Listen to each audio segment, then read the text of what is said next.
in the closed CJ. Okay? So now what can we say about that? This is simply at least, okay? 1 over 2 to the L min times M.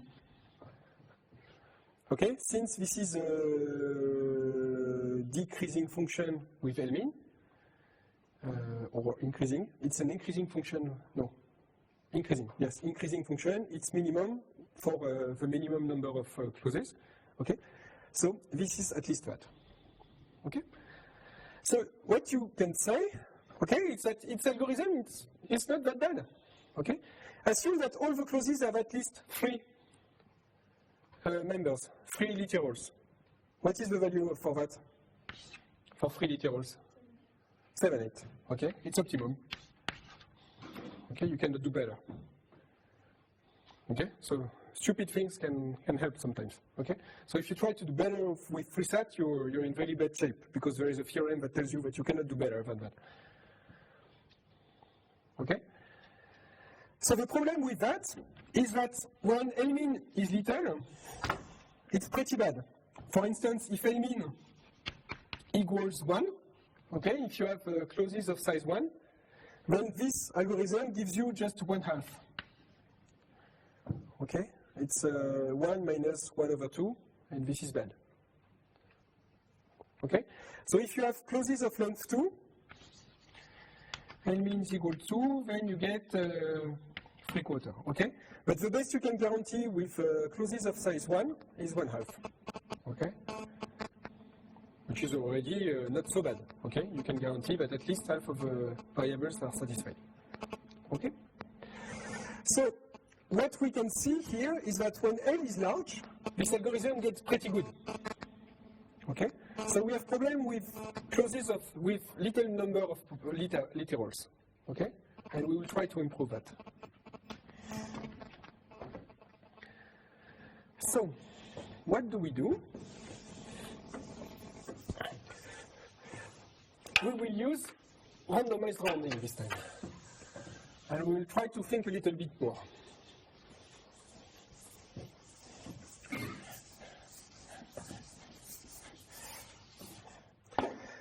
So what will we do? We will just try another algorithm.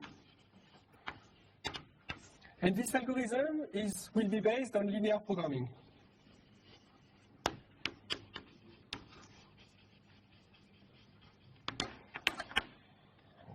So for 2 sats, we can do better than linear programming, but I just want to do linear programming now.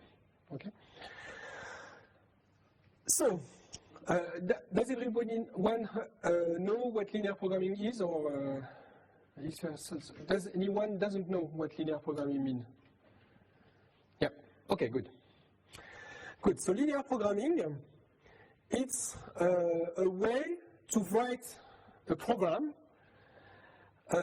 by giving a certain number of constraints, which are linear, and the goal is to maximize. So this linear constraint define a convex domain. Okay. So each time you want some linear function to be larger than something, this defines you an half space. Okay. So your solution has to be searched in this area. Then another constraint will impose you to be above this line, then another one will impose you to be above this line, etc. Okay, so you define a convex thing, so it's in an n-dimensional space, but I just represent it here. And the question you ask is, okay, where is this function maximized? Okay, so this function is maximized according to its gradient like that, and it will be maximized there. Okay. And the key is that finding an optimal rational solution can be done in polynomial time. Okay? And the nice thing with linear programming is that you can express any NP problems into a linear program where you impose a variable to be integers. Okay? So this is what we will do now. So we will give a linear program for maxsat. Okay? So what I want to do, I want to take my max-sac problem, my formula phi, okay, phi, and express this as a linear program. So what will I do? I will introduce a variable yi, which will be 1 if xi is true, and 0 if xi is false. Okay? And I will introduce a variable zj, which will be 1 if cj is satisfied, and 0 otherwise. Okay? So now I want to express my max set problems in terms of linear constraints over these variables. Okay? So the first thing is I want to maximize. What do I want to maximize? The number of clauses that are satisfied. This number is simply the sum over j of zj. Okay, by definition, zj, I want it to be 1 if the clauses j is satisfied, and 0 otherwise. Okay, so what I want to maximize is that. Okay, so now I need to relate the y's and the z. Okay, so what do I want?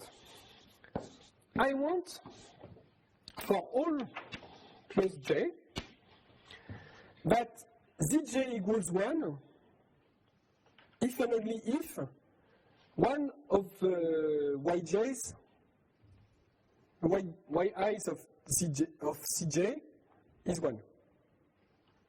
Okay? So how do I write that? I want to say that if all the literals are 0, zj has to be 0. Okay? I want to write that. So how do I do that? I will just count the number of literals for which yi is 1. And if this number is 0, then I say that zj has to be 0. Okay? So the way I write it is that I want zj to be at most the sum over all the literals that are positive in cj of the yi plus the sum over I of all the literals that are negative in cj of 1 minus yi. Okay? So what is this notation? I use L plus j is the set of i's such that xi appear in cj, okay? And L minus j is the set of i's such that xi appear negated in cj. Okay? So with this constraint here, if none of the variables, none of the literals are positive, that means that for all the literals that are positive, the variable is false, thus yi is 0. Okay? And for all the literals that are negative, the variable is true, that is to say 1 minus yi is 0. Okay? So if all the literals are 0, this is 0, and since zj belongs to 0, 1, zj has to be 0. Okay? So now, imagine that one of the literal is true. Imagine that one of the literal is true, then one of these terms is at least 1. Okay? And then zj is no more constraint, has no more constraints here. And since we maximize here, cj will take value 1. Okay? So this works.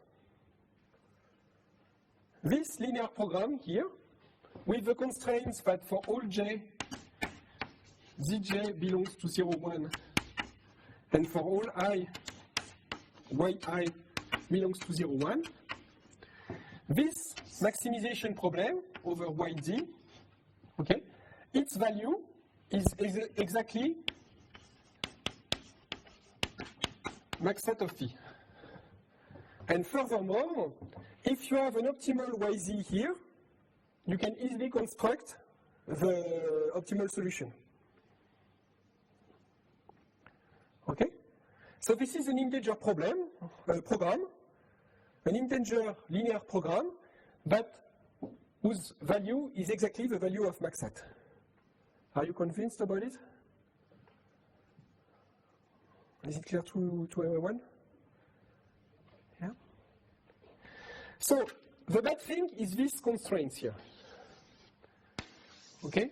These are integer constraints. And with integer constraints, we don't know how to solve linear programming with integer constraint. We don't know how to look for the optimum integer point. Okay?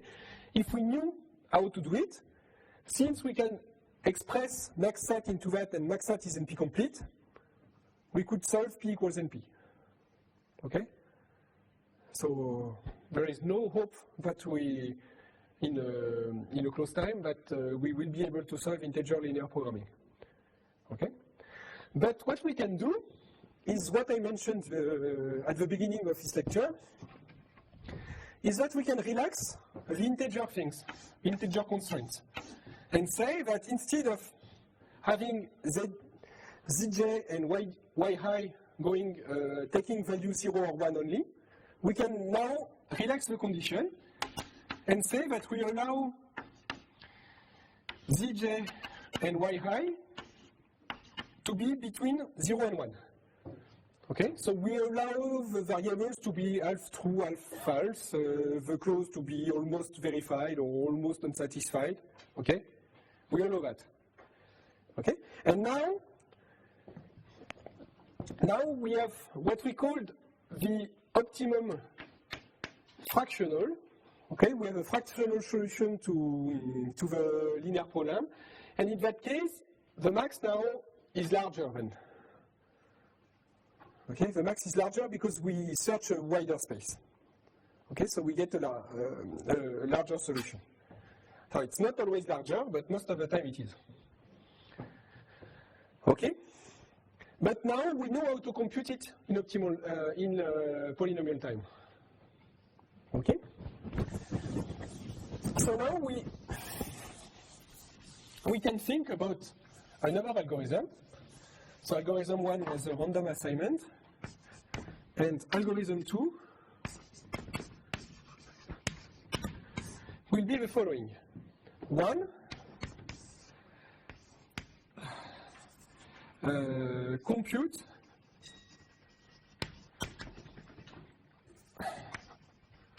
an optimal fractional solution y star z star for the linear program for maxat. Okay, and then 2, what do we do? Any suggestion? So what we get is y star, which is a real number between 0 and 1. Hmm? Yes, we round it. And how do you propose to round it? Hmm? I don't know if it's a good idea. I really don't know. But yeah.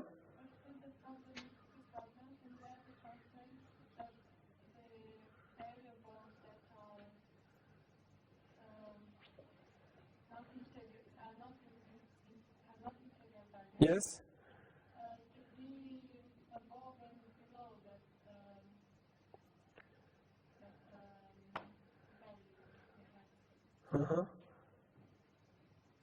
Yeah. So the clear situation is that when yi has an integer value, and okay, it's better to keep it. Okay. So the problem are the fractional ones. So there is one suggestion that is, if it's above 1.5, I just set it to 1. If it's below, then I set it to 0. Okay, why not? I did not follow exactly what you.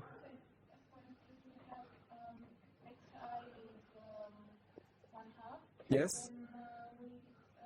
Add a new constraint where xi is bigger or smaller than 1 half. Ah, okay. Strictly, so you're not allowed to do strict things in linear programming because you want the domain to be closed. But yeah, that's a strategy that exists. But I want to do simpler things. Yeah. Can we like do random assignment with probability according to the values? Like if Yeah. it's 1 quarter, we say that with 3/4 probability. Uh-huh. Yeah. So that's the algorithm I had in mind. So for the other one, where you round, we may try to evaluate it. Okay. I have no idea about the result. It's likely that it's pretty bad. I'm not sure it's good. The reason why is that you could have a lot of variables which will be true with probability 1/n, and that will allow you to satisfy the square root of the clauses. Okay, and if you round all of them to 0, then none of the clauses will be satisfied, and you will not be at a constant ratio from the optimum. Okay, so that's a concern. I don't know if it's true or not. Okay, but Take a look at a clause that has x or not x, so it is satisfiable. And let's say that our linear algorithm assigns 1/2 to x and 1/2 to not. yes, yes, And then we have to decide whether we run 1/2 up or down. yes. And we get either something infeasible or something. No, because if it's or x or not x, it's always true, whatever the value of x is. So you're safe in this case. Yes, but we have to decide how we round 1/2. Yeah. So if we round it up, we will make both x and not x true, and it's not feasible. Oh yes, you're right. Okay, that's a good point. Yeah, you're right. So it's it's twisted, but yeah, that's an argument that it's not clear what to do. So let's try to analyze the algorithm where what we do is that we will do randomized rounding. Okay, where basically what we do, we set xi equals 1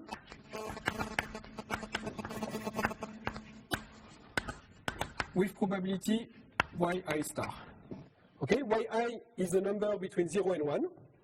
Okay, so just say that yi somehow represents the chance that xi is 1. Okay, and 0 otherwise. And we do it for all I. Okay, so this is our algorithm. It's clear to the algorithm is simple enough? Okay? So let's try to analyze it. So what is the expected cost of algorithm 2?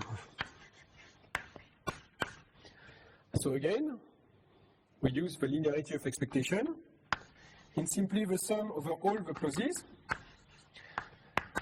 of the expectation of ZC, Zj, sorry, where Zj equals 1 if Cj is satisfied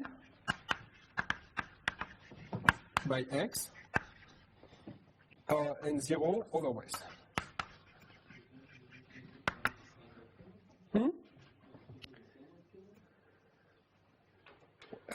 What?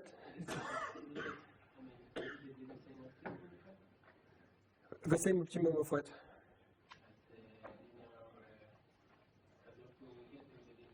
Oh, that would be great. That would be great, but it's completely unlikely because this would mean that solving max set can be done in polynomial time.